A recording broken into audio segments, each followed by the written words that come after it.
Summer holidays, పెట్టికోట్లు, మల్లెపూలు, ఆ పాటలు రేడియోలో వినడం, వాటన్నిటికీ డాన్సులు వేసుకుంటూ వెళ్ళడం, ఆ క్యాసెట్లు ప్లే చేయడం డాడీ ఇంట్లో. నల్లని వాడా. అయితే నాకు నా చెల్లెలకి ఊహ తెలిసినప్పటి నుంచి మా నాన్నగారు మాకు అలవాటు చేసిన పాటలు అంటే ఏంటి అని అంటే పలికేను మోహన రాగం. క్లాస్ లో ఒకసారి ఏదో పాట పాడమన్నప్పుడు నేను పాడితే బాగుందని చెప్పి కన్నుల వెన్నెలడోలను. సో చిన్నప్పటి నుంచి స్కూల్ అంటే ఎగ్జామ్స్ కి స్కూల్ కి వెళ్ళడం మాత్రమే అనమాట స్కూల్ అంటే.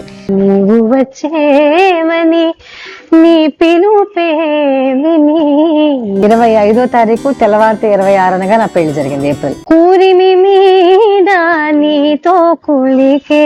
సడన్ గా మ్యారేజ్ ఎందుకు చేశారు అని అంటే ఊరిమి మీద నీతో కులికే. నేను పాడేదానికి నేను చేసే ప్రోగ్రామ్స్ కి సహకరిస్తే చాలు. మెల్లమెల్లగా చల్ల చల్లగా అంటే నేను తమిళియన్ని కాకపోవడం వల్ల వాళ్ళు మన ఇంట్లోనే అదే హీరోయిన్ ఎదురుకుండా కూర్చుని పాడితే అంత బాగుంటుందా? కలసినది గాన పలుకుతే నెల తల్లి పవళించను.